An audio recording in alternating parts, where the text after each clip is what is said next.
taped from New Jersey. It's the SNL Nerds, the show where two comics from New Jersey nerd out about Saturday Night Live. I'm your co-host, Darren Patterson.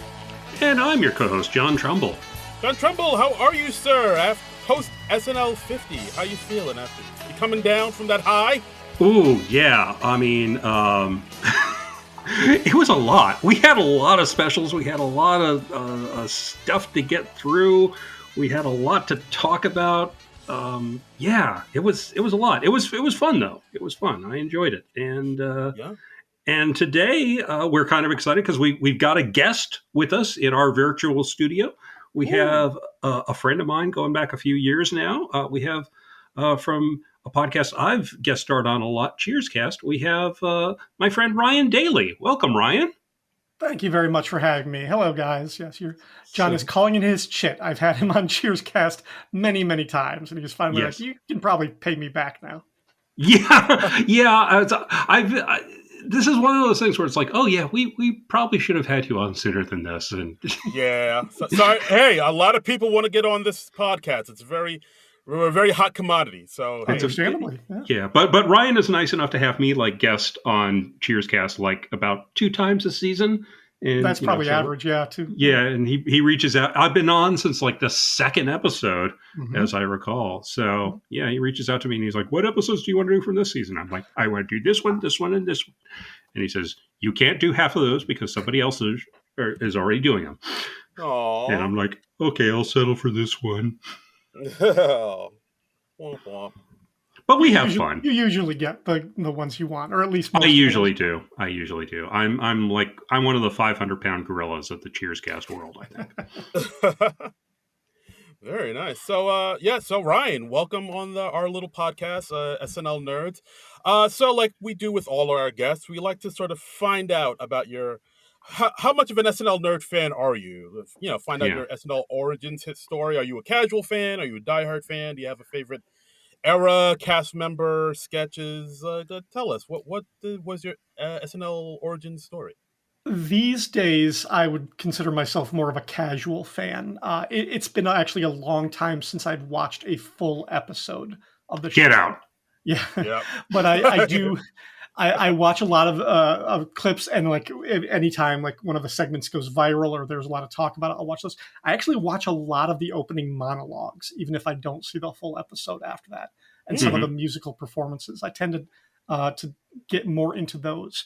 However, when I was younger, as a teenager, I was pretty into the show, and my era was in the early 1990s, and I think it started when Christian Slater was hosting the show, maybe 92 or 93. Ooh. So my era would have been Mike Myers, Dana Carvey, David Spade, Sandler, Farley, those guys. Right. And for that, like this is kind of like a weird thing, but like I think of Kevin Nealon as my Weekend Update host when, in retrospect, kind of looking back through it, I'm like, he wasn't the best Weekend Update host. Yeah. He wasn't nearly one of the best ones. And I didn't like Norm Macdonald at first when he took it over because he was replacing the guy that he was replacing Kevin Nealon. And I was like, I don't like this. This is change. And then it was only much, much later when I could be more objective. And I was like, no, Norm Macdonald was way, way better. Well, I mean, it always takes you a while to adjust to the new thing. When it's something different than what you're used to. Mm-hmm. Yeah, you do have to kind of do that. And that's one of the things I like about the show is that Lorne, he knows that he's like, yeah, you got to give the audience time to get used to the new people. Mm-hmm. So right. So I looked it up, and so Christian Slater hosted twice in the early 90s. Once in 91 with musical guest Bonnie Raitt. And again in 93 with the Smashing Pumpkins. So yeah, like around the early 90s, I think that was like the era where the Phil Hartman, Dana Carvey, Jan Hooks era was kind of coming to a close, and the quote unquote bad boys of SNL era was like on the rise. So that's like when Farley and Spade and Sandler were coming into prominence. I think I'm sure I saw both of those appearances, but it might have been the 91 that I saw for, obviously chronologically it would have come first, but I think I saw that one because at the time Slater was coming off of movies like Pump Up the Volume and Heathers. maybe Robin Hood, Prince of Thieves had come out by then. Yeah, that But was the in whole big 91. thing So. about his kind of exploding was they were like comparing him because of his voice and his like style, like as a young Jack Nicholson. And I Yes. remember one of the skits in that episode was he was promoting a product called Nick Aid, which held your hair back, kind of give you that his hair, Jack Nicholson's hairline. So if you did a Jack Nicholson impression, you would look like him. The big Christian Slater sketch that I remember, and I can't remember which one this was from, but where Phil Hartman was hosting a show called Sassy from Yeah. Sassy Magazine. And he's like, "You're just talking about how sassy everything is." And I think he walks off, and then Phil Hartman goes, "Well, that wasn't very sassy." It was such a wonderfully dumb sketch. I enjoyed it. There was one where Christian Slater turns into a werewolf. He's like wolfing out because of the full moon, and like he keeps coming up with reasons to like move out of the frame and then come back, and he'll have a different prosthetic piece, like werewolf style or something. And at one point, he comes up and he's like, "Oh no, I've got wolf teeth. It's hard to talk with wolf teeth." And then he ducks out of the camera and he comes back and he's like, "Oh, they went back to normal. That's good." That's funny. I don't remember that. I kind of remember that one. I think it was a black and white one. I think they filmed it. It was like a "See You Next cool. Wednesday" parody, or like "I Was a Teenage Werewolf" type of thing. Right. Okay. Well, cool. And I mean, did you watch any of the 50th anniversary specials? I've only seen a few clips. Like it's one of those things. I haven't seen the 50th, and I haven't seen the movie Saturday Night. It's like really high on my list. I need to see this. But the only thing I really, really dove deep into was the music special. And like when I saw that 7-minute intro that Questlove produced, I was like, this is phenomenal. Yeah. Just like the way he put together and his editors assembled that cut, even taking like before he even got into the musical guests with like the interview pieces and the actors just talking about the behind the scenes thing and cutting that so that it was a melody. There was a melody to the way they were describing the music. I was like, this deserves an award right here. Yeah, it was like a DJ mix. Almost, yes, like that was incredible. I love that.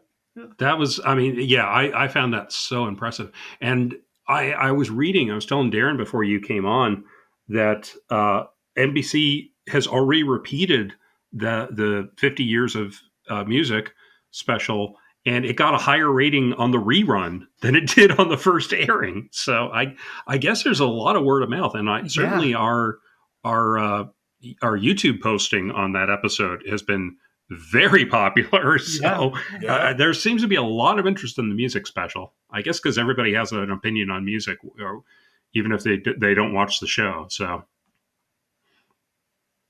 yeah, absolutely.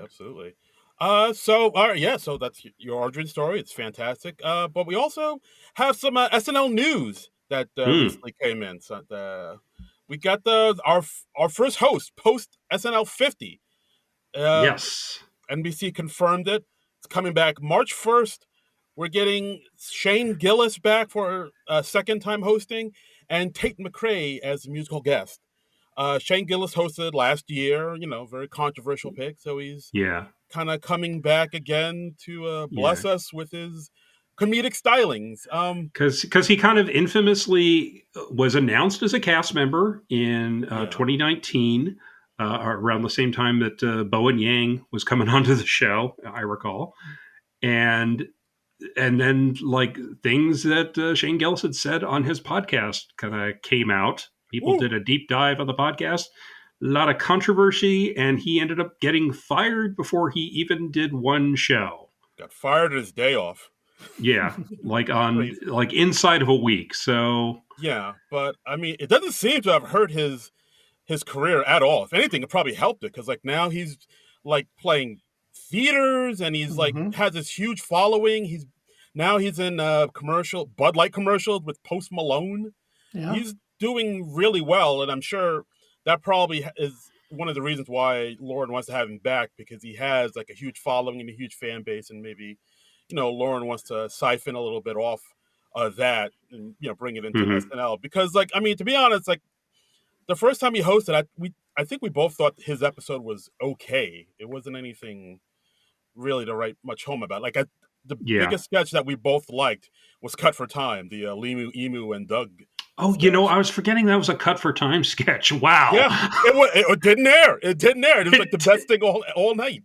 Yeah, so that was YouTube only. Wow. Yeah. Um, So I mean, so to see him come back, I'm like, I guess Mm. I don't know. yeah, see, I mean, it's I feel like it's partly because he's a very popular stand-up, and it's partly also because Lauren still has it sticking in his craw that he was forced to fire this guy. Because Lauren has said, like, oh, this was NBC's decision, not mine. I wanted to Mm, just, let him go on the show and let him prove himself. And mm. NBC was like, no, you fire him now. So this And is, huh? yeah, so I feel like it's like, oh, Lauren's just not letting go of this Shane Gillis idea, is he? That's Okay. right. That's right. Sometimes it pays to be petty. Yeah. So that's Uh, my basic feeling. I can't say I'm particularly looking forward to seeing him come on the show again. yeah. I mean, he could always surprise me, but after seeing what he brought the first time around, I'm like, all right. So I guess it'll be more of this. Which, I Yeah. think I think he's a very funny comedian. I don't know that he's a great actor type of performer. Yeah. So in terms of the sketches, like I think he's great doing his stand up. He's great during the monologue, but when he actually has to play a character, I think his range is pretty limited. yeah, Um, Yeah. I because mean, most, I saw his stand up special like before. I didn't even know that he was one time going to be a cast member until a few months ago. But Hmm. I remember like seeing his stand up special a while ago, and when he did his Trump impression during that show, I was like, oh, he'll be on SNL doing this character once they're like maybe Alec Baldwin was still doing it at that time, but I was Yeah. like, if they need another Trump, this guy can do it. And then lo and behold, he yeah, did. But, Yeah. Yeah. that's true. And yeah, it's weird to say he's not a good comedic actor because he does have a show on Netflix too. That show Tires, where he plays like a guy that working in a tire store in Pennsylvania, where there's a lot of comedic acting there too. And I haven't watched it. I've heard it's okay, but it's. This is the first I'm hearing of it. Are you I'm serious? so I'm so out of the loop on what is on Netflix these Yeah, days. it, I, it I came. haven't subscribed to Netflix in quite a while, so Yeah, it came out last year. Like he has his okay. own comedy series on Netflix now, and I think it does okay. But yeah, like the fact that he's this guy who has his own comedy series and his own stand-up, but I don't know. Like I don't know what's. I'm not super high on seeing this upcoming episode of him, but I don't. Who knows? He could surprise me, but I don't know. Yeah. And we got Lady Gaga for the next episode for March the 8th, where she's both the host and the musical guest. Yeah. What do we think of that? Are we excited about that? I'm a little bit more high on this. This will be her second time pulling double duty. First Mm-hmm. time was back in November 2013. She's somebody that's been in a ton of movies, a lot of acting roles. Less said about Joker 2, the better. But other than that, she has some comedy chops, some acting chops. She's a Right. fantastic musician.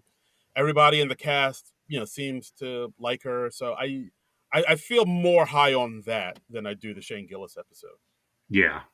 Yeah, that's pretty much where I am too. And she's done some funny stuff. She did a medley with the Lonely Island on the music special. Yes. Mhm. That was very good. She was actually in the part 3 of the third in the Dick in the Box series, where she Mm. did "It's Not Gay If It's in a Three-Way" Ooh.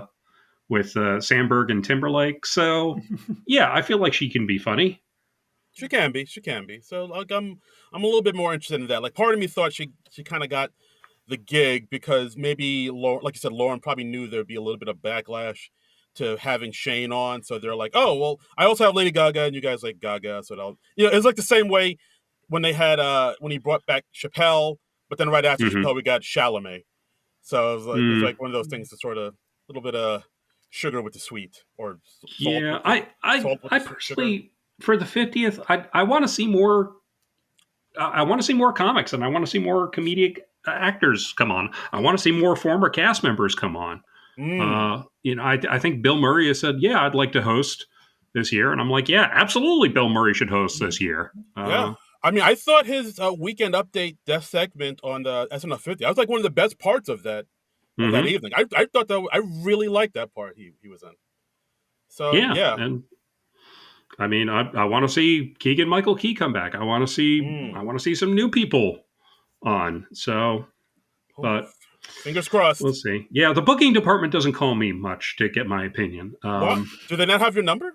I don't know. I don't know. It's my number's changed a few times, so I uh, got it. You you move know, around a lot of burners. You move around a lot. yeah. I mean, it's mostly boring tax reasons, but I oh yeah. John's on the run. Everybody. We didn't want to. we didn't want to say anything. He's calling from an undisclosed location right now. yeah, yeah. Anyway, so that's what we got coming up. But this week we're covering two different things because they're both short things. We're covering two specials that were done on HBO back in 2015 and 2017 with Andy Samberg. The first one is 7 Days in Hell, and the second one, Tour de Pharmacy. Yes. And Yeah. So 7 Days in Hell came out July 11th, 2015. Tour de Pharmacy came out July 8th, 2017 on HBO. Both written by Murray Miller and directed by Jake Szymanski. Murray Miller is an executive producer and writer on American Dad, King of the Hill, and the HBO show Girls, which explains the Lena Dunham appearance in uh-huh. 7 Days in Hell. And Jake Szymanski, he was a segment director on SNL. He Okay. uh, he co-directed John Mulaney's very first special, New in Town. Mm-hmm. He directed Mike and Dave Need Wedding Dates. Oh, I Uh, like that movie. Yeah. yeah, and he also directed the surprise breakout hit show Jury Duty, which was on Freevee, which is a show I just kind of watched on a whim and really liked it. I thought it was like one of the funniest shows I'd seen in a while. And that also featured Jason Marsden, who is in the second special. Yeah. Now, Ryan, you requested 7 Days in Hell. What made you want to request that? I loved it. I saw it when it first came out, and it blew me away. I thought it was really really funny, and I was aware of the Lonely Island guys. I'd seen their viral videos. I didn't watch a lot of their digital shorts on SNL until after the fact. Mm-hmm. But yeah, I really liked the special. I thought it was hilarious. I don't think I knew about Tour de Pharmacy actually until we were doing this one. That kind of slipped Mm-hmm. under my radar, which is weird. And I mean, I like the whole premise, the way they took it. Obviously, it is a sports mockumentary. The movie is done very much in the style of HBO's Real Sports with Bryant Gumbel, which started back in 1995, I think. Wow. And then one of the parallels that I kind of took to was starting in, I think, 2009. ESPN started this documentary series called 30 for 30, which was where they did 30 documentary movies, each one about a big sports story from one of the years of ESPN's broadcast for their 30th anniversary. And I haven't seen a lot. I've seen a handful of those. I couldn't even tell you how many. Not a lot, but like less than a third. But I've seen quite a few. Actually, after 30, they just kept going. They might have done like 100 by now. And if anybody, the one I recommend, even if you're not a sports fan or you're just a casual sports fan, I recommend checking out the 30 for 30 on Bo Jackson called You Don't Know Bo, because the freakish things that man was capable of physically will make your jaw drop. Like he could be Captain America without the super soldier serum. Like his body was insane. And the fact that his athletic career was cut tragically short is just insane. Also, equally insane. So that's a good special to watch if you want to. Now, I honestly I haven't thought about Bo Jackson in quite a long time. I was actually living in Alabama during his first heyday, and why was his career cut short? Because I was hearing all about him for a number of years, and then I just, because I'm not a sports guy, I just kind of ignored him after I moved away. He blew up because he was famously one of the very few two-sport professional athletes. Right, I remember that. He went from football to baseball. Yeah, he was playing both. And I think it was his second football season, he suffered this just horrific injury where he was running. He had the ball and he was running. And a guy, I think with the Cincinnati Bengals, I can't think of the guy's name, came down on him, basically grabbed his leg and fell on his leg. But Bo Jackson ran with so much force, and this is going to sound horrible. Like, if you're listening to it, you're going to get ready to cringe. Bo Jackson essentially ran his own hip out of his socket, like, like bone on it, because it was like an unstoppable force and an immovable object colliding, essentially. Wow. And just pulverized his hip bone because his momentum had so much force going that when this guy dropped on his leg, almost ripped his leg out of his socket, like just ghastly. And that ended his football career. He still played baseball for a little bit longer, but he was a shell of what he could have been, what he should have been. So it's just one of those what if stories. If he had never got hurt, he might have every award imaginable for professional athletes today. Wow. I either had not heard that story or I had forgotten about that story. That is something else. Yeah. Okay. Yeah, like I'm like Trumbull, where I don't know sports that well. Like, the only thing I know about Bo Jackson were those Nike commercials that were everywhere in the 90s with, Bo, you don't know diddly. Like, that's pretty much all I know about. And of course I did know he played like 2 sports at the same time, which was like unheard of at the time. It's still kind of unheard of now. I was remembering like he went from one to the other. I'd forgotten that he was playing them both at the same time. That's nuts. That's something else. And I remember, like, in one of the early episodes of Lois and Clark, back when I was still watching Lois and Clark, he had a cameo in one of the teasers of that show where it was like he was playing basketball against Clark Kent, I think. And then at one point, like, Clark Kent, like, makes a basket and, he's like hovering off the ground and he said something like, Bo can't do that. And that was their cute little cameo. That is now the extent of my knowledge on Bo Jackson. Anyway, though, to answer the question from a while ago, yes. Yes. Both of the specials that we're talking about take the form, like, I think the commonality between the two of them, they're from a fictitious program called Legends of Sport or something like that for HBO. Yeah. And the first one, 7 Days in Hell, is a mockumentary of a fictitious tennis match that we will have fun. So. Right. Yeah. So we'll cover them one at a time, I think. 7 Days in Hell, it takes place at the 2001 Wimbledon, and we've got Aaron Williams, played by Andy Samberg, versus Charles Poole, or as my autocorrect on my phone just changed it to, Chloe's Poole, because I type the name Chloe a lot for this podcast. No phone. I actually meant Charles. So it's the two of them, and Charles Poole is played by Kit Harington of Game of Thrones, Jon Snow, his own self. Gotta say, Kit Harington looks very weird to me without a beard. Looks much more boyish, much younger. Yeah, baby face on that man. I see why he goes with the beard most of the time. Yes, absolutely. So we get Aaron, Andy Samberg's character. He's the bad boy of tennis, and they explain his backstory. He's actually was adopted by the Williams family, Venus and Serena Williams's family. They say it's a reverse blindside, where he's instead of a black athlete who's adopted by a white family, he's a white boy who's been adopted by a poor black family. Yes. Then they talk about how he just is like a total party animal. Talk about his times partying with David Copperfield and Rod Stewart in Vegas. And then they show, of course, David Copperfield making a cameo. It's like, yeah, we used to party. And, quote, crushing pussy and making money. That's such a good line. I love it, yeah.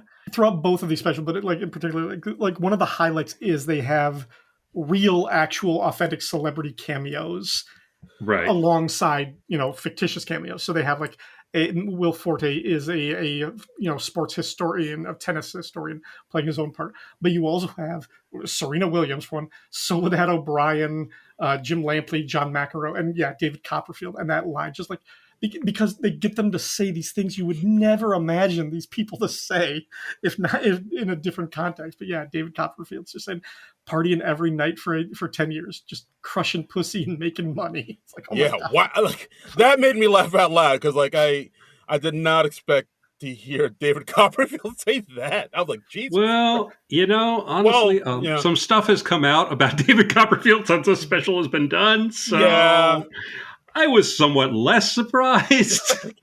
Did not age well.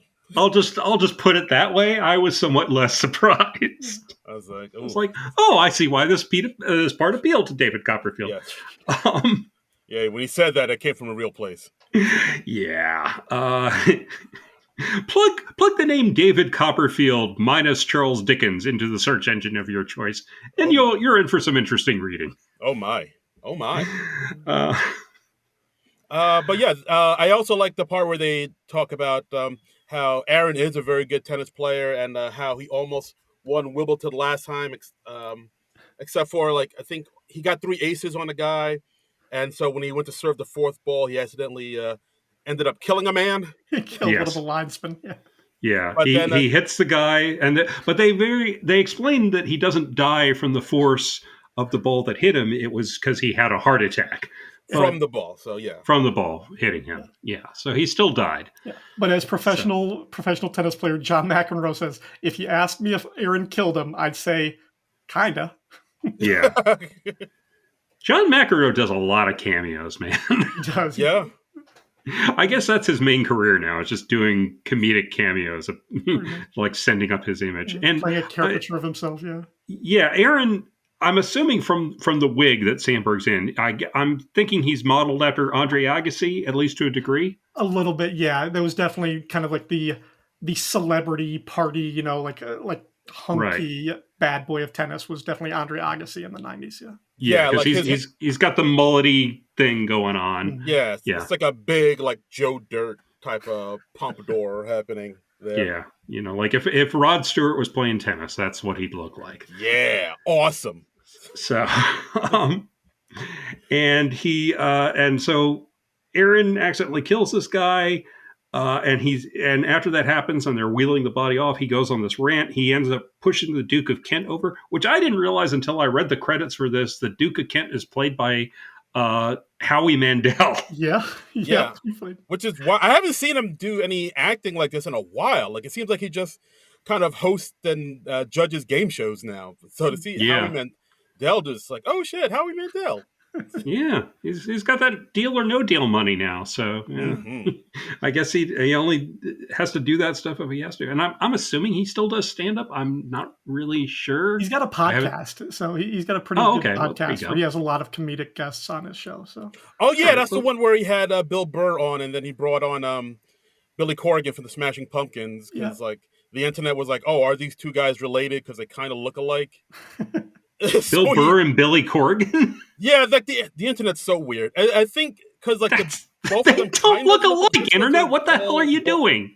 They're bald and pale, so people think. Yeah, look. Okay, this kind of hit a nerve because everybody always thinks that bald people look alike, and that is so not true. It just shows how unobservant most people are, or they have face blindness or something. But yeah, it takes a lot more than being bald to look like somebody. Darren and I are both bald men. Yeah. And we don't look alike. No, people don't confuse us at all. No. All white people look the same to me. So. Wow. Oh, okay. All right. Wow. Well, fair. Cancel Ryan. I look forward to Ryan being canceled about 5 years from now, mainly because it'll mean that people are listening to this podcast on a more regular basis. Right. You can kiss that SNL spot goodbye, Ryan. Oh, damn. That was what right. You and Shane Gillis. Get out of here. So, we also get some of Charles Poole's backstory where he turns pro before he turns 16. But they also show us how stupid he is. He's very thick, and he just says the word indubitably a lot because he thinks it makes him sound smart. Yeah, we interview his ex-girlfriend Lily Allsworth, played by Karen Gillan, who's probably best known for she's been in a few things. She was in the reboot of Jumanji with Kevin Hart and The Rock, and she's also played Nebula in Guardians of the Galaxy movies. Yeah, and she's was rather famously in Doctor Who as well. Oh, right, you're a Doctor Who fan, so Doctor you know Who. her from that. Yeah, she had that show on ABC too, Selfie, that I don't think a lot of people watched, but I heard was quite good. I remember watching the pilot. Okay, rave reviews. Rave reviews from John Trumbull. Yeah. We also get Aaron's mother, played by Mary Steenburgen, and I love her. She's a great actress. Yeah. And just, like this whole thing set up to that he's this child prodigy. But the telling line is like when he's a little kid, he's like, I don't like tennis. And Yeah. you just see how his mom pushes. His mom literally says, I don't love you and I never will unless you're the best. Yeah. Yikes. And he also, for some reason, I don't remember, he gets a truck driving license or a lorry driving license, as they would say in England. Yeah. I guess Just- so. He just had a in case tennis fallback doesn't work career out. or Yeah, something. yeah, exactly. Yeah. So, Right. let's see. What next? I have in my notes. I have Aaron takes PCP and ends up in a Swedish prison. Oh, wow. So, Yeah. Oh, right. Yeah, because after the blow up in England, he kind of disappeared and vanished, and then he sort of created a new career in Sweden as like a underwear magnate. yes. He's like an underwear brand mogul, and he makes a particular brand that allows the scrotum to dangle out of the underwear, which leads to bodily harm and injury of the people wearing them, and he gets sued, and he ends up like having legal troubles and becomes a drug addict, and this whole little side tangent of him going to Swedish prison, which they mentioned, if you have to go to prison, nobody wants to go to prison, but if you have to go to prison, Swedish prison is the way to go. Exactly. Right. Yeah. Right. And when they talk about his underwear, and they showed it too, they showed like guys wearing his underwear and the balls just you see a guy's scrotum or a prosthetic scrotum. I don't know if it was a real scrotum or not. I haven't done the research on that. You didn't look into that any further? I don't want to do that search on my computer. No. Like, was that a real scrotum in 7 Days in Hell? I don't need to know that badly. Yeah, you don't want the cookies to go wild on your laptop with that search. Exactly. I don't need that. Yeah, which, by the way, like if you're buying why would you want that feature to have the ball tight? The whole point of underwear is to keep the boys nice and cradled, right? To keep them, you don't want them dangling. Yeah. Well, Am I right, people? I have no good answer for why somebody would want that type of, or why somebody would design that, other than Aaron was a little bit weird and a little bit crazy. But, Yep. But yeah, these features certainly do not shy away from male nudity, both physical and digital. I will say that about this and the other doc we'll talk about. I didn't expect it to be as like raunchy and as graphic as it was. Where I was like, oh wow, we're going there. When the special started, it had that little warning thing of, oh, you're going to see this. And it was like, adult themes, nudity and blah, blah, blah, and profanity and blah, blah. And it was like a half dozen things. And I was like, oh, we're in for a ride. Yeah. This was almost like a comedy from the 80s almost. It was like damn, this is raw. Yeah. Well, I guess that's the stuff that Sandberg grew up on. And, and you said the writer wrote for American Dad, and they like being outrageous. So I guess I shouldn't be surprised in that regard.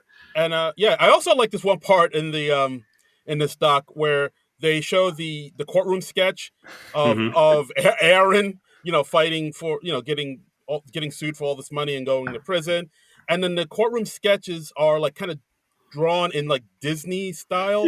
Anyways. And then we kind of go off on this side quest with this doc where the focus is this courtroom sketch artist, Jan Erik Eklund, and then they talk about how he changed the game for courtroom sketching. It's this bizarre little tangent that goes on for like a couple minutes with all the people who he inspired, and then he just decides to build a rocket so he can find a new planet with better drugs, and the rocket explodes.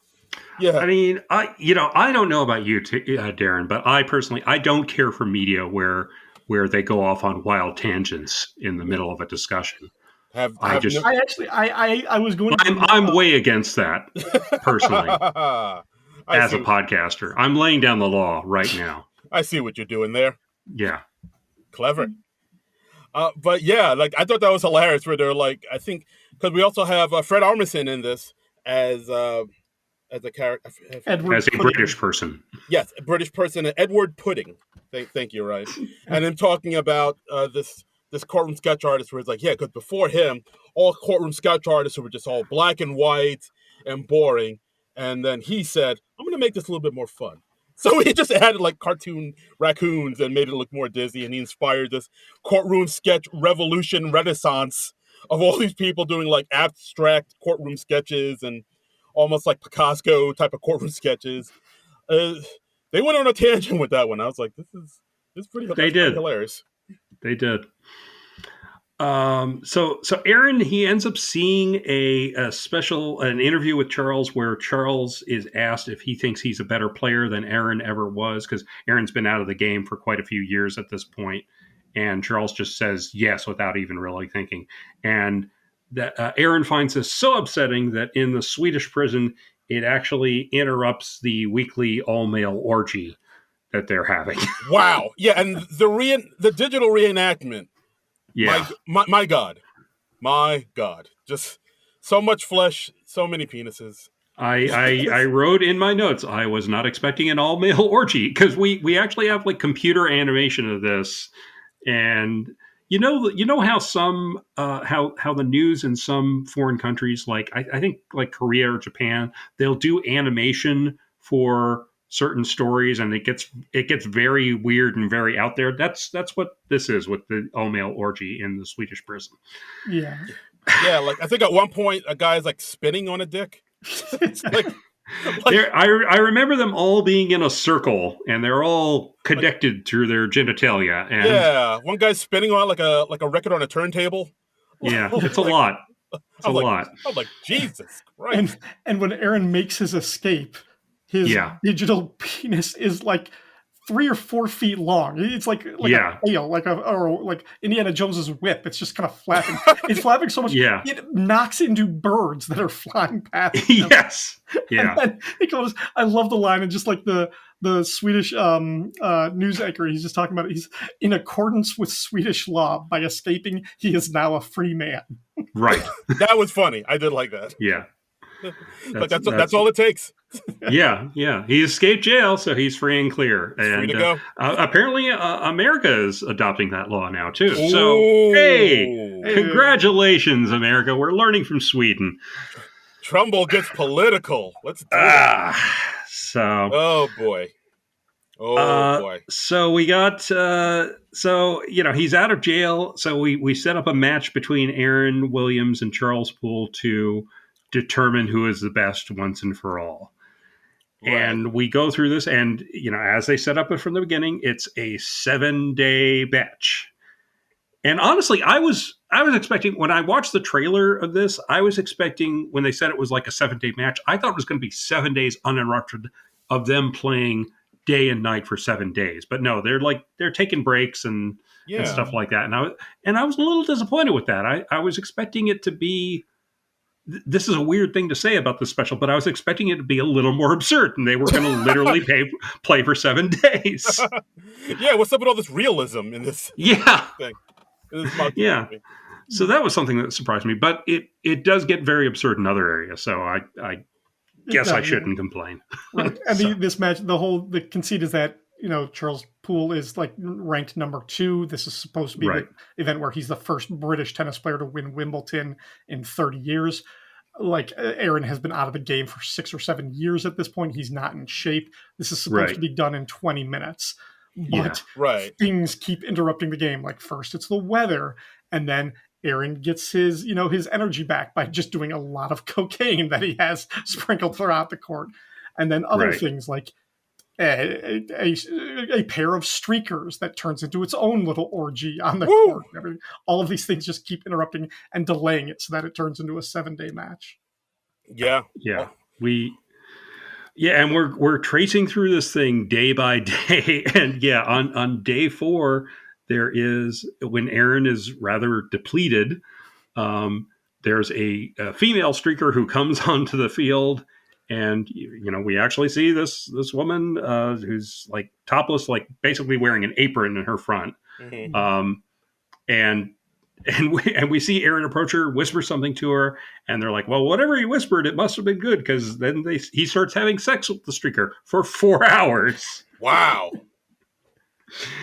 And they just say like, yeah, we all were shocked, and there wasn't anything we could do except just watch them have sex for 4 hours. Yeah, Fred Armisen's character is like, you'd think that he would be disqualified for having sex on the court for 4 hours, but there's actually no rule against it. So what could we do? Yeah. What could be done? Yeah. I also liked when they were talking about how he'd hidden cocaine on the court, and they cut to Fred Armisen, and he's like, "Well, yes, of course we knew that he was doing cocaine, but being British, we were just too polite to say anything." Yeah, and then David Copperfield was like, "Yeah, you got to remember, this was before cocaine was illegal." Yeah, and they're like, "Cocaine was always illegal." He's like, "Really?" Oh, yeah. And of course, we see Aaron had cocaine hidden in his water bottle, his tennis racket, and his cocaine necklace. Yeah.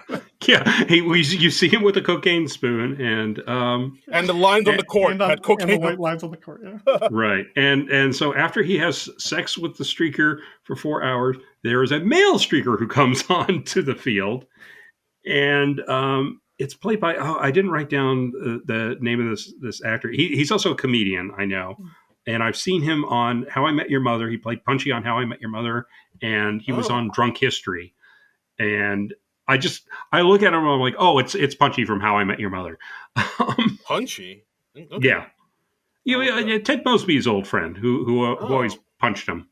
Yeah. Okay. Did you not watch How I Met Your Mother, Darren? What the hell? No, I did. I think I kind of, I forget what, there was like one season where I kind of I'm not loving it, and then I just kind of dipped out.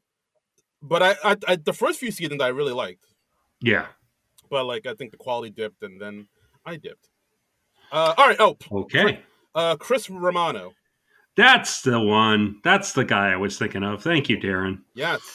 Chris Romano. Yeah, I know he's I know he's either a stand-up or a comedic actor, and but I only know him from those two things. I know him from How I Met Your Mother and from Drunk History, because he narrated a story on Drunk History, as I recall. Right, and he co-created, produced, and starred in Spike TV's Blue Mountain State. So, I've heard of that. So he did that. He did the thing. Okay. All right. So anyway, Aaron also ends up having sex with the male streaker. And then he has a three-way with both streakers. So yeah, and no one stops him. Inclusion. That's right. See, love is love. There you go. Love wins. I also like the part how, because it's been so long since he's played, he has had trouble getting a sponsor, Aaron. Mm-hmm. So then Jordache steps in and decides to sponsor him. So he's wearing this cut off white jean jacket top without sleeves, and then they talk to the president of Jordache, Lanny Denver, played by Lena Dunham. So, and that's from, of course, the Girls Connection from the person who wrote it. And she's like, I liked his hair. He looked good in the clothes. And her, of course, her hair is identical. She has the same hairstyle as him. Very nice. Yeah. Very nice. And then it's great later on when afterwards, when it goes so poorly, and she's like, yeah, I lost my job because of that endorsement deal, but I sell pianos now, and it's great. I love it. Sell pianos now. Love it. And I also like the part where, because we also see Will Forte in it as Sandy Picard, who's the author of the Aaron Williams biography, Aaron Williams, the Glorious Jester. And he's talking about how this match they're basically having this match because it would be good for Wimbledon. It would pull in a lot of people, and just think of all the women it would bring in. All the girls would soak their socks. And even the interviewer talking to him was like, Jesus Christ. But yeah, Will Forte he's always hilarious. He can always make things funny. Yeah. And while all this is going on, Charles is also getting increasingly threatening phone calls from Queen Elizabeth, just saying you have to win this match for England. And at one point the Queen beats him up in an elevator when it's not going well. Yeah, at one point she drunkenly leaves him a voicemail saying, hey, listen, fucknut, just win this thing already and I'll make you a knight. I did it to that bald guy from Star Trek, and I could, as a joke, and I could do it to you too. Yeah. And the best is they're like, how do you deal with the stress of these phone calls? He's like, I'm fine. And he leaves the room, and like the camera kind of follows him into a different part of the hotel. And Charles is just standing in the corner looking at the wall. It's like something out of like the Blair Witch Project. It's just like dun dun dun. It's like, Yeah. It's like, oh my God. Is that not a normal thing to do? Oh boy. Because I do that every week after we finish recording the podcast. John, we got to talk. Am I okay, guys? No. I'm going to say no. I forgot. I need to going back to the orgy part on the court when the back to the orgy. Yeah, back to the orgy. Okay. There's like a far shot. It looks like one of like the tennis court camera like shots. It's just like and you hear somebody in the crowd going, "Woo, that's what I'm talking about!" And the announcer goes, "Quiet on the court, please." Like he's trying to maintain order and discipline during this thing. Yeah. Please. By the way, did we mention that this thing is narrated by John Hamm? Oh yeah, both of these docs are narrated by the great silky smooth voiced John Hamm. I was a little disappointed because, like, I see John Hamm in the credits. I'm expecting to see John Hamm on camera, and I'm always happy to see John Hamm in most any circumstance because I don't owe him money or anything. So I was, but he does a nice job narrating it. I just kind of wish he could have been on camera as well. So that would have been fun. Like I wanted a feast for my eyes, but I just got a feast for my ears. That's true. That's true. And so we're up to, I think, around day 5 now. Aaron announces at a press conference, because he wants to steal some of Charles's thunder, he announces that he's actually English and his birth father is Englishman Engelbert Humperdinck, which sounds like a name that we just made up. But no, that Engelbert Humperdinck is actually a real dude. Yeah, the singer. He was one of the blue-eyed soul crooners of that era, along with Tom Jones and the Righteous Brothers. Yeah. You don't remember Engelbert Humperdinck, man? No, I do remember Engelbert Humperdinck, but I'm thinking some of our younger listeners might not be aware of Engelbert Humperdinck. It's a ridiculous-sounding name, but he's a real guy. Yeah. Everybody's aware of Engelbert Humperdinck. Come on. Okay. It's just a fun name to say, but it doesn't sound like a real name, does it? It does sound like a Dr. Seuss character, now that you mention it. Right. Right. It really does. Like something you hear on Hop on Pop or some shit. Yeah. So as it goes on, the grudge gets worse. In day 6, Aaron Williams is actually hit by a truck, and they're just like, "Oh, who could have done this? Could it have been the guy who's a licensed truck driver?" And we don't ever prove that it's Charles, but it's Charles. It's heavily implied that it's him, right? But that doesn't stop Aaron as he checks himself out of the hospital, even though he's severely injured after being hit by a truck, and but his right arm is smashed and broken, so he has to play with his left, and he's able to play with his left really well, and that throws Charles Poole off. Also, during one of the matches, David Copperfield magically appears on his shoulders out of nowhere. Yeah, and David Copperfield explains in one of the Talking Head segments, he was like, I was supposed to appear on top of the Statue of Liberty, and then somehow things screwed up, and I just appeared on Charles's shoulders. Oops. With a wink and a nod to the Yeah. Wink. So, everybody, befriend a magician if you need to win a tennis match. I think that's the lesson I've learned here. Yeah, I mean, that's a lesson I take away from all of our movies that we watch on this podcast, and I'm just glad that it finally applies. Yes, befriend magicians, people. They'll get you out of binds. Yeah, but not David Copperfield again. No, not him. Yeah. Go look into him. Don't befriend him. Yeah, befriend. I don't know. Is Harry Blackstone still around? Sure. Okay. Let's say yes. Doug Henning, is he still a thing? Pretty sure he's dead, but he can still be befriended. Yeah. Wow. All right. Well, this is how I find out. Well, then that would really be a magic trick if he came back to save you. Yeah. Do I have to Google dead magicians now? Is that where we are? No. Okay. We're just talking here. Yeah. All right. So we're up to day 7 now. And day 7. Another trick Aaron is trying to do to get inside Poole's head comes out that there's now a sex tape with Aaron and Poole's ex-girlfriend Lily. And it's like all shot in like night cam style stuff, but it's nothing too crazy because apparently Aaron has issues performing. Getting started. Yes, exactly. Yeah. And like it's mostly footage of him trying to rev his engine, as it were. Yeah. Yeah. And really not succeeding. And Yeah. him saying, "quote Sometimes my dick can be a real dick." Yeah, but Charles doesn't know this because he apparently never watched it. He just knows that there is a sex tape out there with Aaron and Lily. Yeah. Kind of surprised they didn't have Aaron try to have a sex tape with Charles's mom too. That seems like a missed opportunity.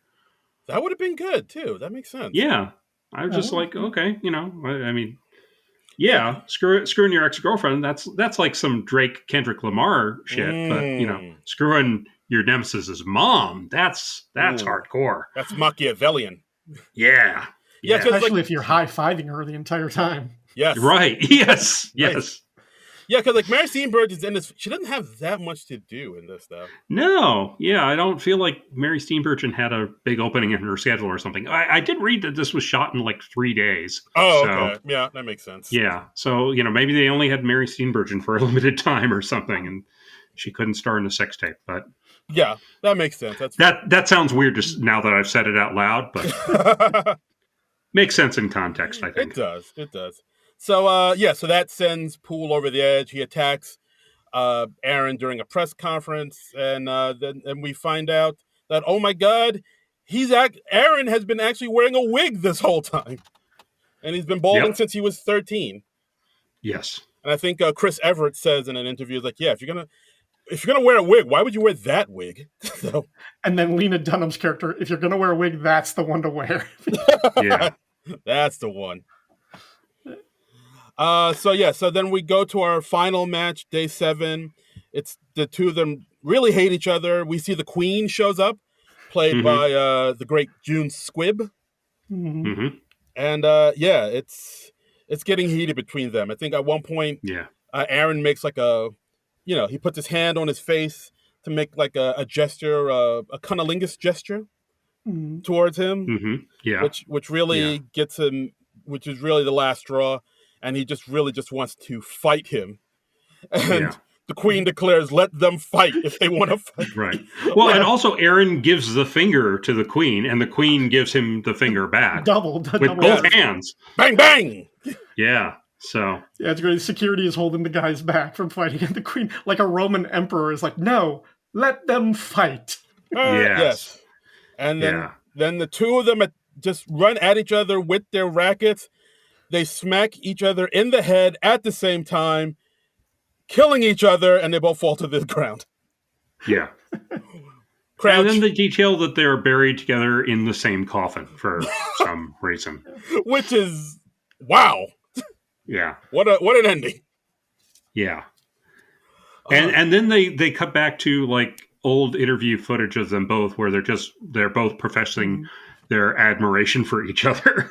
Yeah, they're like, oh no, I actually like him. He's actually a good guy. Yeah, he's a good player, and he's got so much heart. And I loved this quote from Aaron. He said, hate and love, they're just flip sides of the same quesadilla. The great quesadilla in the sky. Yeah, he's deep. And then he said, if I die, that should be the last shot of my dog. And it is. Yeah. Cut to black. Yeah. Yeah. And that's it. That's, it's about 40 minutes. So a lot of good stuff in there. Yeah, a lot of wild stuff in there. We skipped one of my favorite characters. Michael Sheen plays a British talk show host, Caspian Wind. Yes. Yes. Creepy guy smoking and clearly hitting on the then teenage Charles Poole on his show. Yes. And John McEnroe was like, it was pretty obvious that somebody had just taught Charles the word indubitably, because he keeps saying it. Yeah. It was also pretty obvious that the host of this show was interested in Charles sexually. Yeah. Right. Like at one point he asked Charles to lift his shirt to show off his abs, and he just stares uncomfortable, like, ugh. Yeah. And he's like, I don't think our camera got that shot. Can you do it again? and I liked how Michael Sheen's character had his jacket button. His jacket is just barely buttoned by like one button, and it is just like seconds away from popping off his jacket. Pot belly thing. Yeah. So yeah, a lot of odd stuff in here. I was kind of mixed on it overall, I gotta Oh, say. okay. Yeah, I was like, I might have enjoyed this more if it was like a little shorter, I think. But Fair enough. But still, 40 yeah, minutes. That's still not super long. yeah, I know, but I don't have a long attention span. Got So it. Okay. I I agree. I hear what you're saying because I do think they they repeat some of the jokes and they let a few of the things go too long. right, Where I think it could be a case of like killing your darlings, where it's like, okay, this is good, but is this joke additive or is it just adding for time? Like the right, entire the whole the side quest, as Taryn called it, like with the whole Swedish thing with the prison and the animator shtick and like the courtroom things, like it's really funny. Did we need it? I don't know. That's like a tight thing to act like. Would it have been better if they had cut that just to kind of make it a more brisk, 32 minutes or something like that? I don't know. It's still really funny. So I had a tough time kind of gauging it. I do agree, and yeah, we'll actually see that later in the next one too. I think that's kind of a problem of repeating themselves and bringing the same joke back a few too many times. yeah, yeah. So Yeah, you no, know, I see what you some mean. Yeah. yeah, sometimes it can get really funny, and sometimes it can just get a little tedious. And I wouldn't say this got to the point of tedium, but a few times I was just like, okay, get on with it. Oh Um, God. But yeah, I see what you I mean. would have had no problem cutting out Lena Dunham, but that's Mm, how I feel about most things Lena Dunham is in. So yeah. Yeah, I like find her annoying. yeah, like her part was. I mean, it was funny, but yeah, you can. It's definitely not. Well, it Yeah, wasn't necessary, really. I yeah. think. But I see what you mean. But like overall, like I got a kick out of this. It was like my first time seeing it, and I was like, Hmm. yeah, there was a Same lot here. there was a lot of stuff in here that I liked. A lot of stuff where I was like, that's funny, but it's not. It kind of does drag it out a little bit, kind of mess up the flow a little bit. But overall, it's not too So long. Ryan, you watched this back in the day. Did it hold up well for you? I think it still does. Yeah, I Uh think huh. it's still really enjoyable for the. I don't think that the things that I like and the things that I'm kind of ambivalent to, I don't think those have changed or really necessarily aged any differently. Yeah, I still enjoyed a lot, and like this was sort of, and because the next one comes out just a few years later, there was something maybe in the zeitgeist because the same year that this one came out, but a little bit later, College Humor or like Funny or Die, one of those things, had Hmm. a short little sports documentary clip. It was only like 5 minutes. You can find it online. It was what if Rocky Four was real, basically, and the match in at the end of Rocky Four when Rocky fights Ivan Drago in Russia and like Right. essentially ends the Cold War because of this whole thing. And they treat it like it's an actual like one of their like sports stories where they're going back and talking to real sports analysts like Max Kellerman and like other boxing historians talking to people from Russia and how this one fight like changed everything and the how Apollo Creed was murdered during a fight because he wasn't in boxing shape, he was in dancing shape, and all these little jokes. And it was really funny. And like that one was only 5 minutes, and you watch that one and you're like, all right, maybe this one could have been cut a little bit shorter Hmm. Hmm. because they got to get the same joke done in a fraction of the amount of time. But again, I like this one so much. Like, and again, like one of the, in both those cases, and in the case that we'll see with the next one that we talk Tour de Pharmacy, I think one of the brilliance is getting the obvious the actors, the comedians, the performers doing their thing, but cutting that and balancing that and juxtaposing that with real life celebrities being really funny, like getting like Soledad O'Brien's reaction is kind of like funny when she's talking to Charles Poole and just like this Yeah. guy's really stupid. Jim Lampley, a sports broadcaster who's done like baseball and covered the Olympics and everything, he's got a great line towards the end where he's like, "This match could have theoretically played out forever, which is scary for a guy like me who doesn't particularly like tennis." Yeah. Yeah. No, absolutely. Yeah, those are funny lines. But again, like because I'm just not a sports person, a lot of those references went over my head a bit Mhm. Mm. because, like, I am not watching sports documentaries. I'm not watching sports shows. I know who Soledad O'Brien is. The other guy, no idea. If you showed him to me in a lineup, I'd be like, I don't know who that is. Yeah. And like I had that with Joe Buck in the Tour de Pharmacy. Oh yeah. Too, because like I think I've heard his name, but Mm-hmm. no idea what he looked like. And I'm watching this and I'm like, is Joe Buck a real person or is he somebody they made up for the doc? I'm guessing he's a real person, but I don't know for sure. So I mean, Joe Buck does sound like a fake name, to be honest. Yeah. I was like, wasn't that John Voight's character in Midnight Cowboy? Maybe not. It's like, oh, my name? Joe. Yeah. Joe Buck. Yeah, that's it. So I feel like I might have enjoyed this more if I had a little more context for it, which I don't, because grade school taught me to associate sports with assholes at a very early age. Mm-hmm. So there you go. Yeah. Okay. So next up, we watched Tour de Pharmacy. Came out, in 2017. This one focuses on the Tour de France in 1982. Right.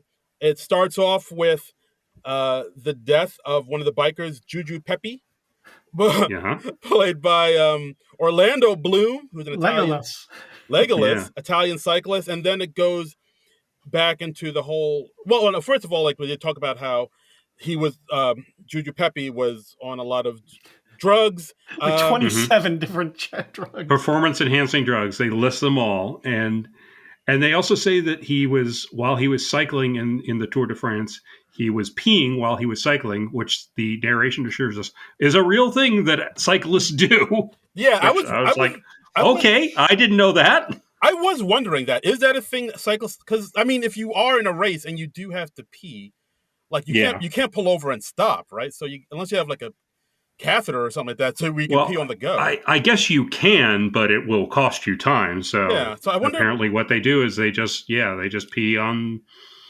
as they're going. I mean, at that point, their bodies are conditioned pretty well, and also with the one thing, like with them sweating so much and exerting so much energy, they're burning up a lot of the fluids that they're consuming. So they probably don't have to pee very often during the race. Okay. All right. Okay. This is the most I've ever thought about cyclists peeing, but but they explained that his heart explodes and he died with his dick out. So, not the most dignified death, I would say. Oh, how mortifying! Yeah.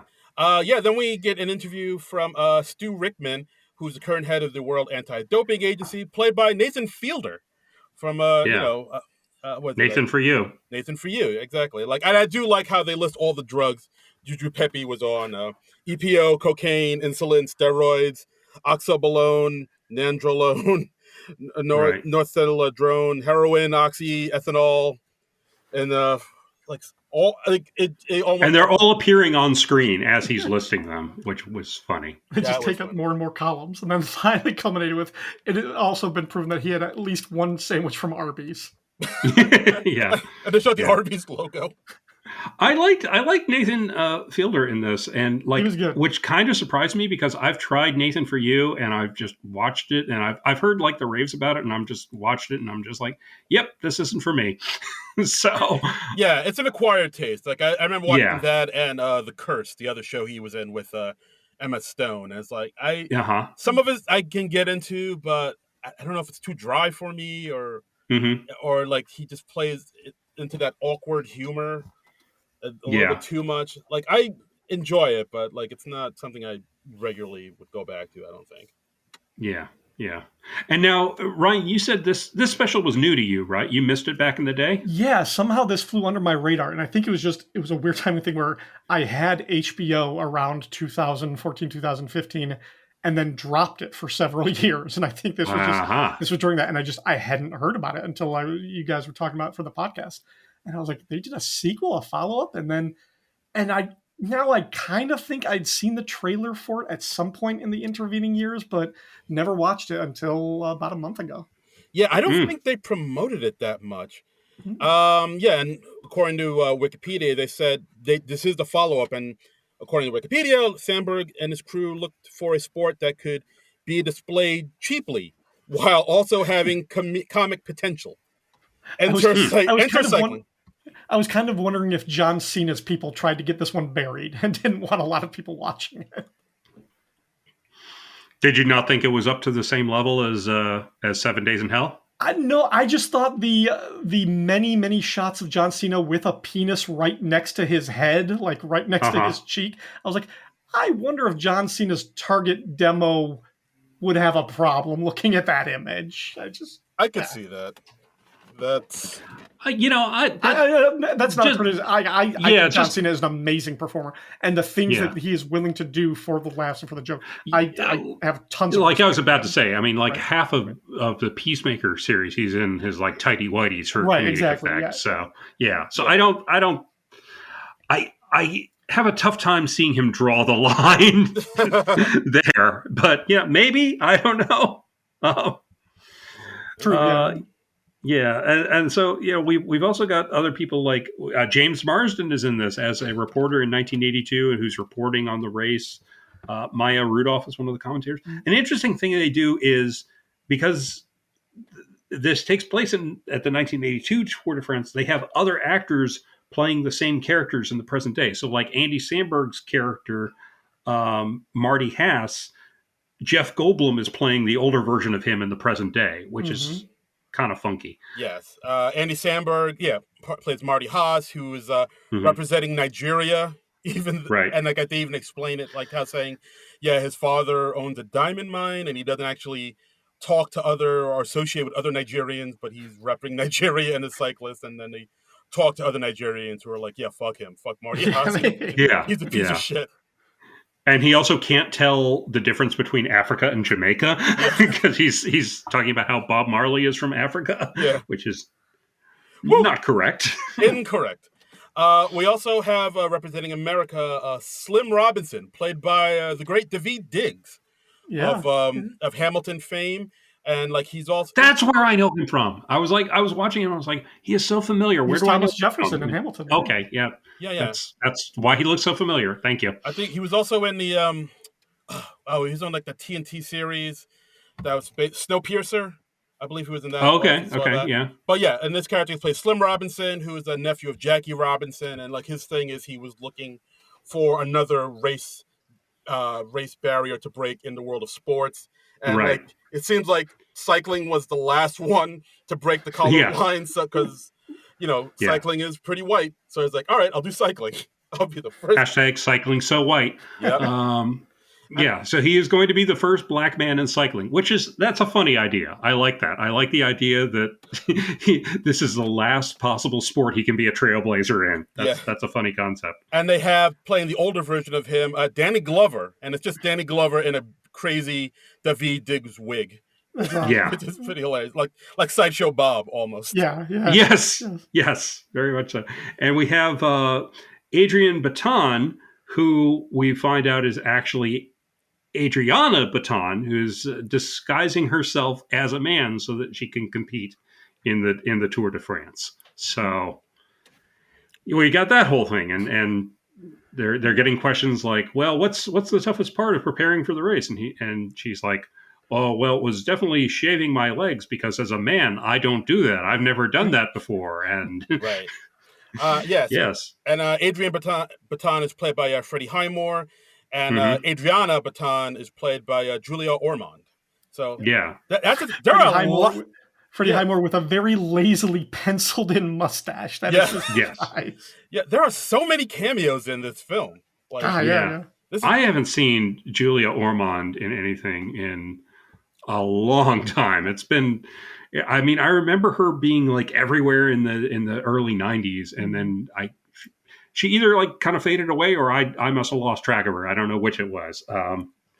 As you can tell from listening to this podcast, I am oblivious to certain things. But so it was like, oh wow, Julia Ormond. Wow, that's a name I haven't heard in a long time. I have a feeling that they just showed 7 Days in Hell to a bunch of people, and everyone was like, "Sure, I'll do that." You got another one. Yeah, like Kevin Bacon, Dolph Lundgren, all these people. Like, sure, you need me for a couple minutes. Yeah.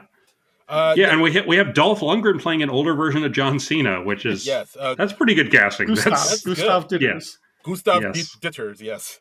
Yes. I mean, speaking of cameos, we also get some cameos from Mike Tyson, who talks about his love of bicycling and cycling. And like, I liked how they showed how he was really into it as a kid, and the dramatization of that is just footage from like Mike Tyson's Punch Out. And then his whole thing is Like he wanted to be a cyclist, and then his bike was stolen one time, and he found the kid who stole it and beat the shit out of him, and that's what made him realize I'm actually a better fighter than I am a Yeah. bicyclist. I'm better at beating people up than I am at cycling. So And then I'm going to just do that. At the very end, like during the ending credits, they cut to Joe Buck talking about how, yeah, he didn't even realize his parents stole this bike and he thought it was a Christmas present until some guy beat the shit out of him for it. And it's like connect the two stories. Yeah. Oh my god.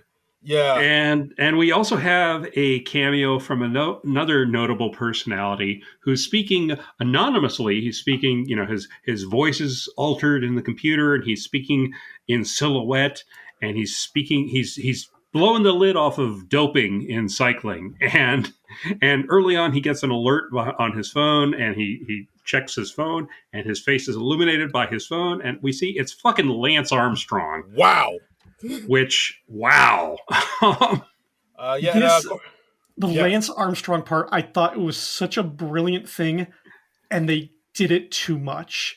They like overplayed that joke of every time we cut back to him, there's more light in the room. And he's like, can you still see me? And the whole thing, like putting him in the fur jacket and that hat to kind of disguise his silhouette, that was great. But I just thought like that was an example of less would have been more. And if they had just done that like a few times of having him in the dark and then just one time having the light from the phone lighting it on, it's like, that's Lance Armstrong. That would have been enough. That would have made it so much stronger, I think. I guess they wanted to keep going or keep elevating it. I feel like it probably would have worked a little better in animated form, like on American Dad or something like that. Because in animation, you can go with like a more rapid fire type of pacing. And in live action, you're just inherently a little slower. you just can't get as frenetic with it. So no, absolutely. Yeah. And according to Wikipedia, so the role was written for him with the knowledge that he might not want to be involved. But after really, why is that? Just do a Google search, you'll find out. Some things came up, some things happened. Okay, I mean, all I know is that he won the Tour de France several times, and he did. Yeah. He was dating Sheryl Crow. He was like universally beloved. He did a great cameo in Dodgeball, and then I kind of lost track of him. Did something else happen? Am I missing out on anything? Oh, Jonathan, just not my name, but okay. Johnny boy, just do a search and things happened. Marginally more acceptable, but okay. Yeah. Juan. Just do a little search. You'll find not even close. Okay. Lance Armstrong did some things, but apparently Sandberg reached out to him, and I guess they had a talk, and then he agreed to do this role, which is, I mean, good on him for having such a good sense of humor about all of it. Yeah, man, I don't know how I feel about that. Honestly, it's wowee. Yeah, I don't know. Is that something you should go in and make a joke about? But hell, we already have Mike Tyson in this thing, so yeah.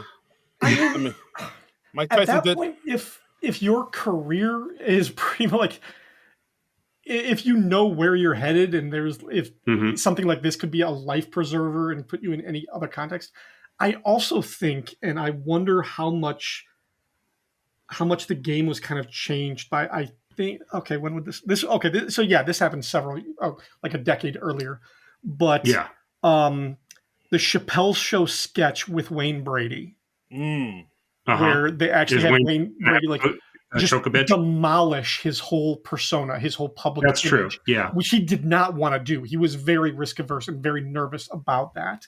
But how well that came off with him like being like a clocker, like a gangbanger, like the Denzel Washington character, where he's threatening prostitutes and firing guns, doing drive-bys at people and talking about drugs and everything like that. And just how funny that was to see Wayne Brady break out of his character. I think that might have been the first domino to fall, where people like this, like might have been like, yeah, maybe showing a different side of myself is actually humanizing me in a way that kind of will offer more opportunities, and in some ways make you last longer and your relevance lasts a little bit longer. Yeah, I don't know how I feel about it. It's like, are we making these serious things, these crimes that he did, into a joke? And and I have some of those weird mixed feelings about Mike Tyson in the Hangover movies, because it's like, okay, yeah, on one hand, he has paid his debt to society and all that, and he deserves to move on as his life. But on the other hand, yeah, still a convicted rapist. Yeah. So Yeah, and I see what you mean. Like, is it yeah, are we somehow maybe coloring the complicit. yeah, Yeah, coloring the past a little bit to be like, oh, they're not that bad. It's they're they got a little out of hand and things happen, but they're yeah, kind of funny. yeah, Yeah, I and see what you mean.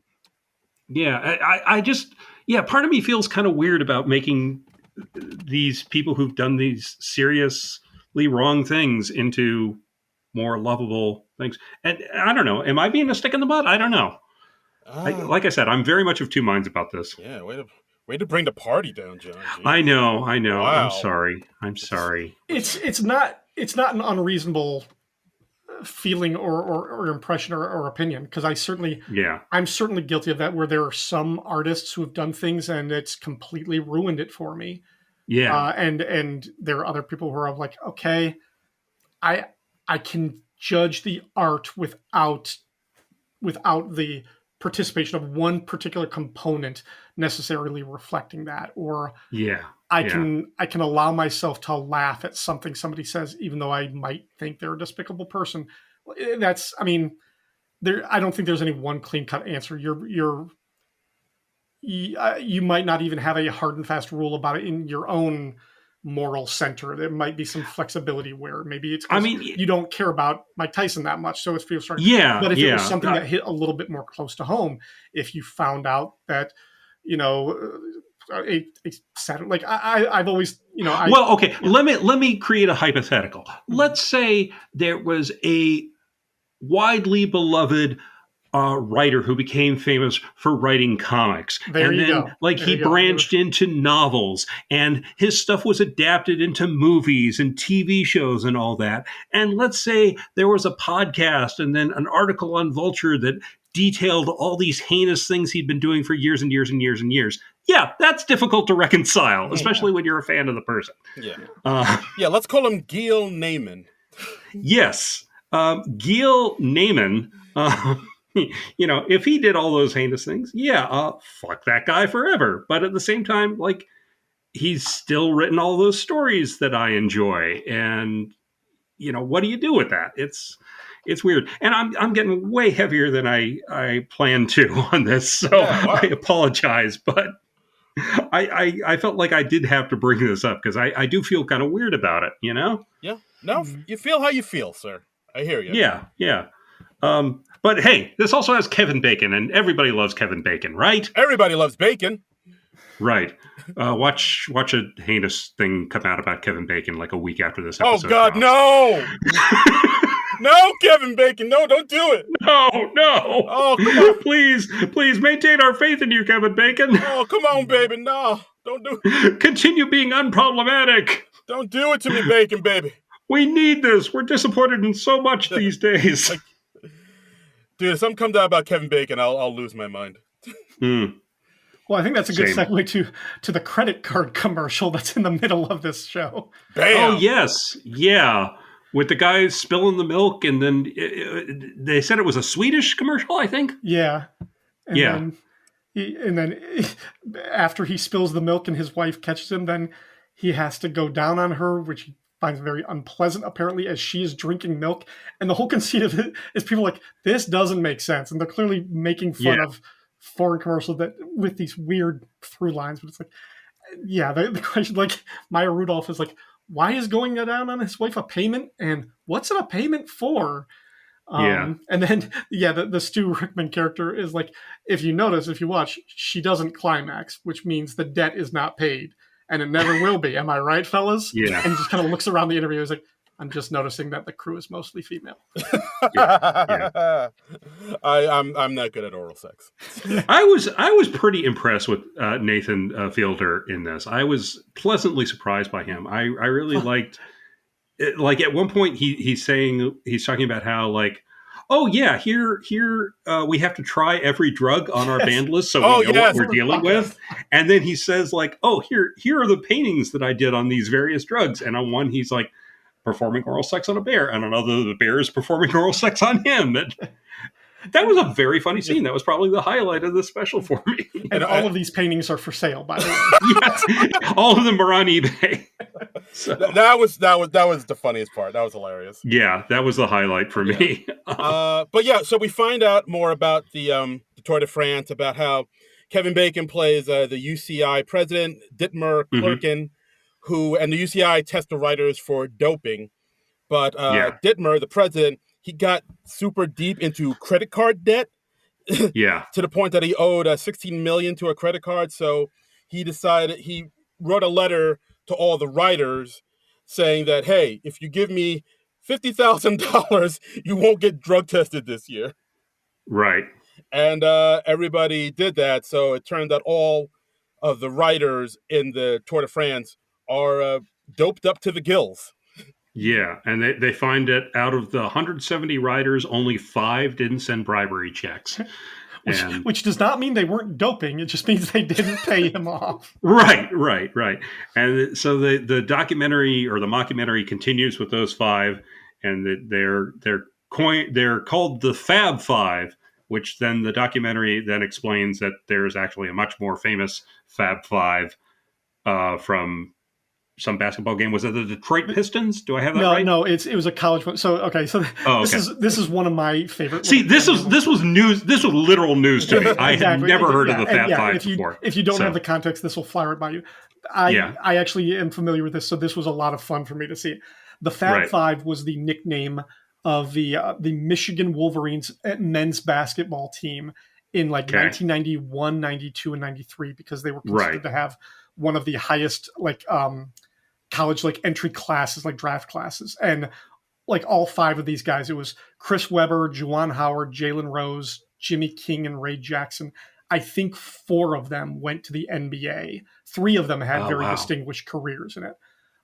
So yeah, the whole thing is they get one of them, Chris Webber. They actually have him sitting down, and you hear the interviewers going, what the hell is he doing here? It's the wrong Fab Five. It's like, what do we do? Just wait till he goes to the bathroom and then we leave. Yeah. That's the one thing. Later on, there's a joke about how the Slim Robinson character leaves the race to go have sex with a woman in a French dairy farmer, and he kind of is going to retire with as her. You do. Yeah. And it cuts to Chris Webber. It's his only line in the show, but he's like, I understand. Sometimes you just need a timeout. Now, on the surface, that sounds like he could be talking about leaving the game to go have sex or do something else, break away from your commitments. But if you know the history, the last game in college that the Fab Five played in 1993, they were in the NCAA championship game, and they lost because Chris Webber famously took a timeout when the team didn't have one to give. They were down by one basket. They had the ball, and he called for a timeout. They didn't have one, so it was a technical foul. So the other team got a free basket and the ball back, and the Wolverines lose that game. Oh, shit. So this was actually Chris Webber making a joke at himself, poking fun at himself, which I guess he's able to do. That went totally over my head. He didn't have a sense of humor about it for a long time, but I guess now it's okay, that was 40 years ago. We can joke about it. Yeah. Okay. I mean, they did give me enough information to get that, there was the college basketball team with the Fab Five, and they were much more famous and known for that nickname. And I was like, oh yeah, that's a cute guy. The timeout thing totally went over my head because I had no context for it. So wow. I did not get that. I did not get that at all. We're learning stuff. Nice. Look at that. I don't even consider myself a sports guy, but this is just weird stuff that happens to be in my very slim Venn diagram of geek culture and sports. Well, hey, that's fine. I realize that I am the exception to the rule because most people do have more sports knowledge than I do, but I just do not. It's just not something I was ever terribly interested in. So, so it's good to get the context for that. Absolutely. Cool. So we learned that Slim kind of is bowing out of the race because he's starting a life with this woman he hooked up with off the side. With Fabian, yes. With Fabienne. Yeah. And we've learned that Gustav is kind of out of the race because the cops busted into his place and they found that he's been blood doping. They found cheetah blood in his fridge and he's been using that. And So he's disqualified as a cheetah, and there's confusion because it's cheetah sounds a lot like cheater. Just because I have cheetah blood doesn't make me a cheetah. Are you saying cheetah or cheetah? Cheetah, I'm saying I'm not a cheetah just because I took cheetah blood. It's like the whole accent. Yeah, it's also a Germanic accent thing. So yeah.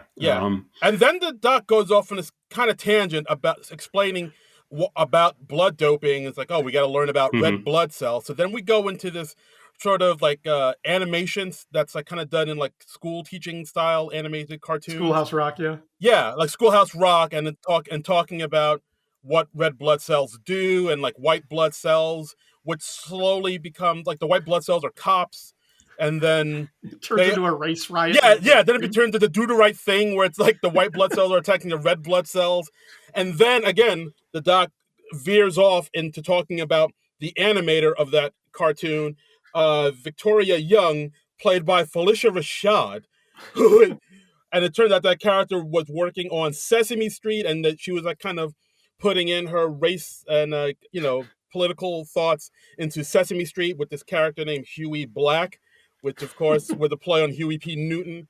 And again, it's so random just to see Felicia Rashad out of nowhere talking about like race relations, and then they cut back to Gustav being disqualified because of cheetah blood. It's one of those tangents where it's like I am enjoying all of this, but just like with the Swedish prison and the courtroom sketches, I'm like, are we losing the plot too much here? We're definitely going away from the story. It's like, is this additive, or is it more of just a tangent that's unnecessary?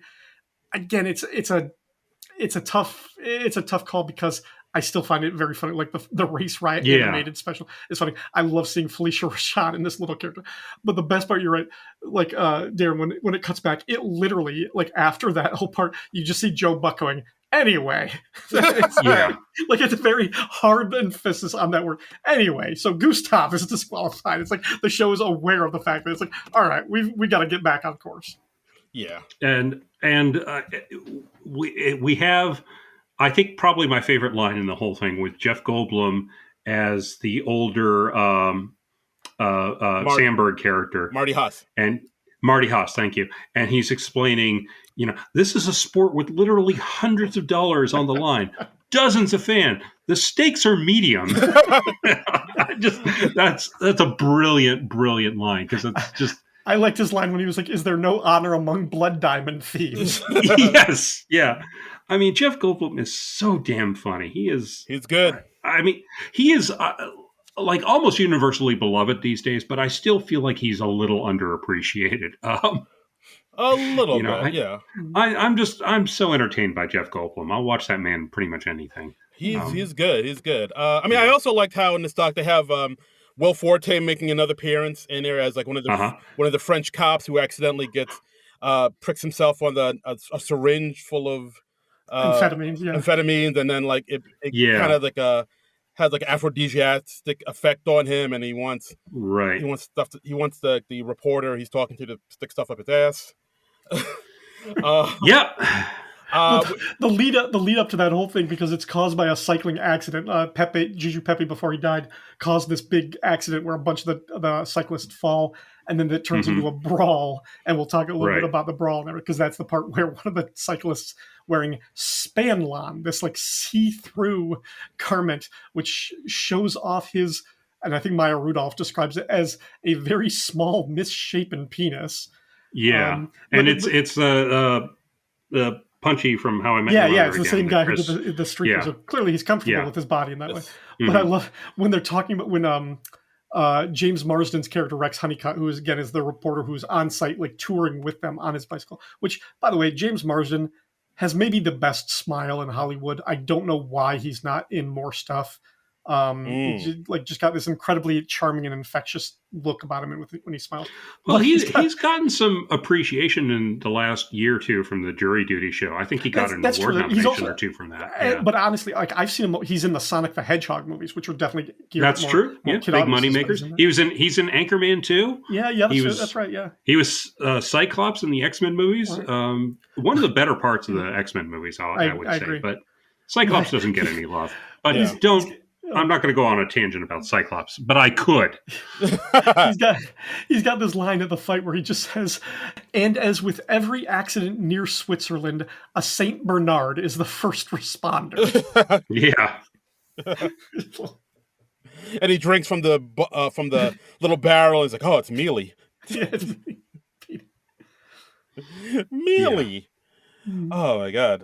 Yeah. It's fantastic. Yeah. So where are we at? Oh, yeah. So yeah, the field is narrowing down. We've got Slim, who has gone off to become the world's first black dairy farmer, and he's started a new life for himself. Black French dairy farmer.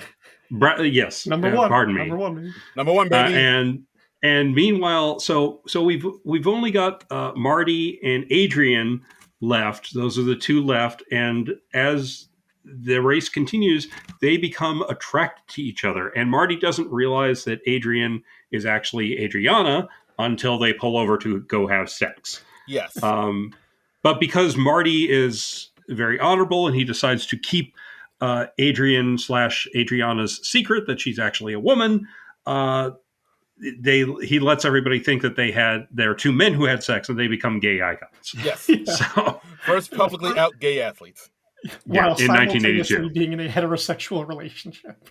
Yes, right. And they're so devoted to each other, they decide to tie their bikes together so that neither one of them will win. They'll just automatically tie. And and then they talk about how like the French news covers it, and they show all this French news footage. It's all in black and white, looking like an old French film. And then we get like a French New Wave film. A French New Wave, but it's French News Wave, as said by J.J. Abrams, who makes an appearance here. What a random cameo that was. So random. Yeah. So random. Did somebody just have lunch with J.J. Abrams and they're like, "Hey, J.J., come over and do this thing." You got half an hour? Yeah, I feel like I need a documentary to explain how J.J. Abrams ended up in this thing. Yeah, it's the most random. I don't know. Yeah, I don't know. So weird. So random. Again, this one that has so many cameos in it. Just so random as hell. Yeah. And I like the twist towards the end where James Marsden, who's his reporter character, he's biking along with all the cyclists, and he reveals towards the end, he's like, "Well, because I've been biking along with you all this time and I had to register as a cyclist to do this, it turns out I actually qualify and I can actually place. So I'm going to try to win this thing." Right. And then they show him doing like backflips, like an old 80s BMX style. Like radical. Yeah. It's like that's some Josh Brolin thrashing action. Yeah. And little quick, FYI, to maintain an 80s aesthetic, much of the race footage was shot on Betamax cameras. Wow. Nice. With sideline footage shot on VHS. Well, okay. Authentic. Yeah. Yeah, and then Adrian decides she loves Marty so much she's going to let him win the race, so she unties their bikes and she's like, "Au revoir," and Marty is trying to call her back, but she stops and sabotages Rex by throwing herself from her bike into his and knocking him down. Yes. Right. She didn't feel anything because she was on Oxy. Yes. She was also doped up, yeah. And it turns out that James Marsden actually ends up dying. We have a nice shot of him with his, just like lying on the ground with his head next to a rock. Oh, yeah. She committed manslaughter. So not only did she reveal herself to be a woman, she was also sentenced to 35 years in jail for killing him. Right. And then we cut back to her in the present day, the Julia Ormond version, and she's actually been in prison this whole time in a prison cell. So... Yeah, so it looks like Marty is going to win the whole thing. But hold on. Oh, my God. Slim Robinson comes out of nowhere and pulls up right next to Marty. So, now he's back in the race because they go back to him saying, I couldn't leave cycling alone, so I just got back in the whole thing. And then it looks like they're neck and neck. But it turns out Slim wins, and then the announcer's like, "Oh, yeah, because of the camera angle, it looked like they were neck and neck, but Slim was actually ahead by a lot." Like 73 feet. They were 73 feet apart. Yeah. Those deep focus lenses can be really deceiving, folks. Right. That was a cute gag. I mean, there are a lot of cute gags in this, but yeah, like the first, I felt like it went on maybe just a tad too long. I feel like I would have really loved this if it was like maybe 20 minutes, but it's also like 40. So yeah, I hear what you're saying. yeah, But yeah, and then that's kind of it. Like then they interview the people that are still around. We get one last Lance Armstrong interview talking about like him really getting everything off his chest. He's not in the shadows anymore. He's brightly lit in a white fur coat and white cowboy hat. Saying like, he's saying like, yeah, if you look into every cycling tournament, they're all fucked. Everybody's on dope, and it's like, wow, I feel really good getting this off my chest now that I know I'm doing this in the shadows. And you know, I could say anything like, I think Mexico's better than America. Yeah. I was like, wow.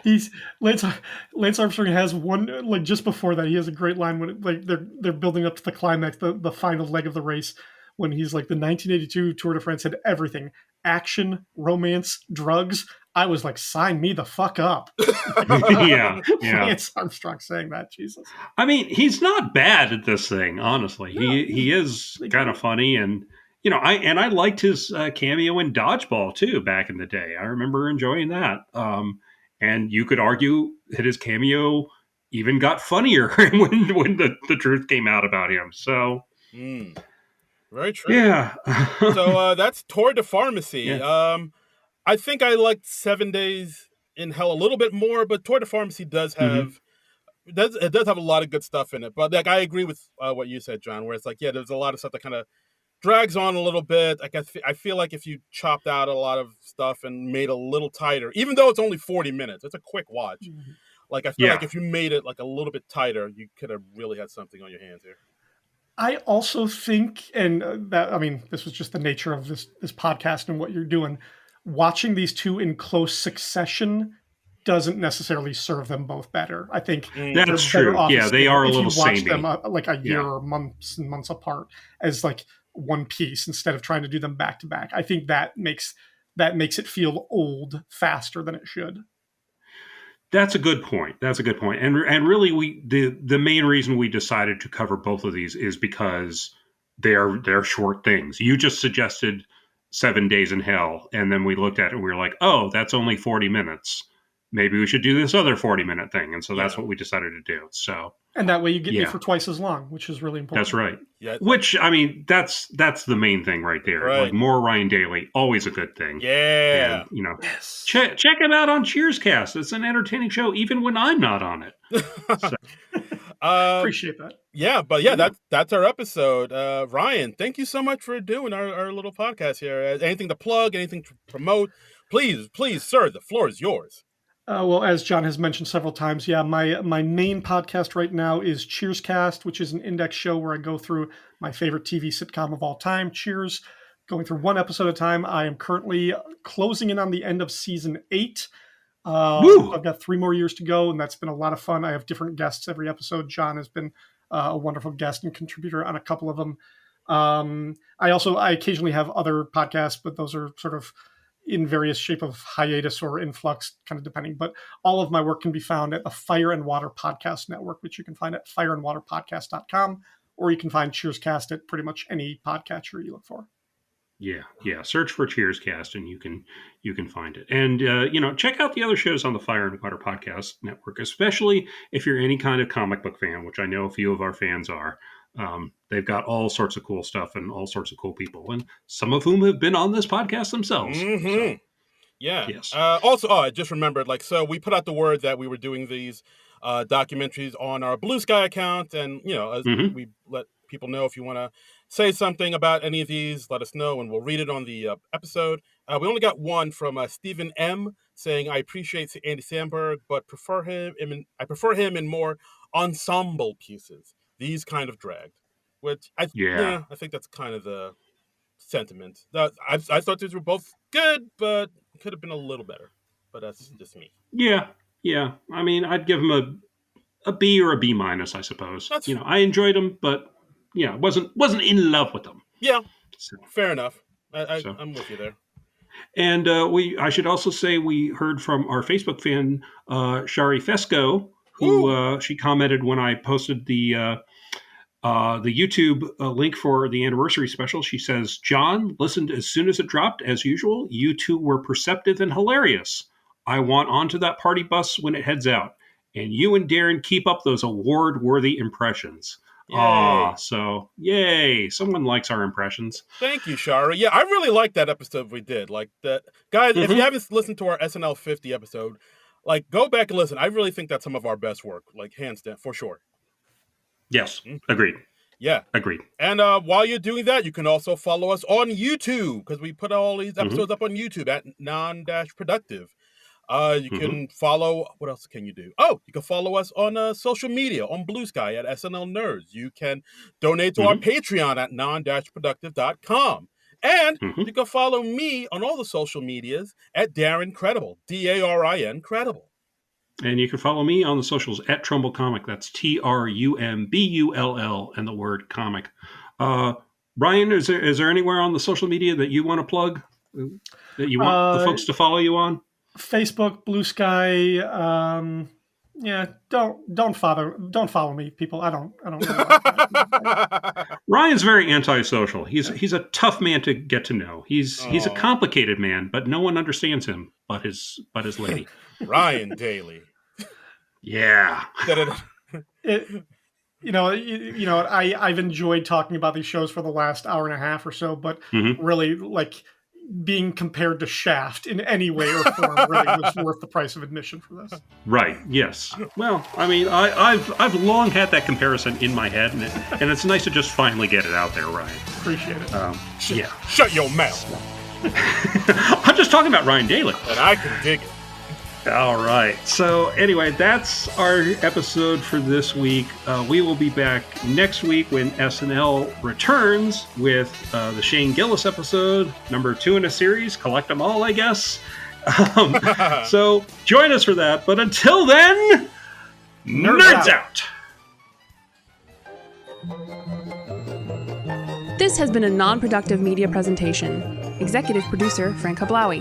This program and many others like it on the Non-Productive Network is distributed under a Creative Commons Attribution Non-Commercial No Derivatives license. Please share it, but ask before trying to change it or sell it. For more information, visit non-productive.com.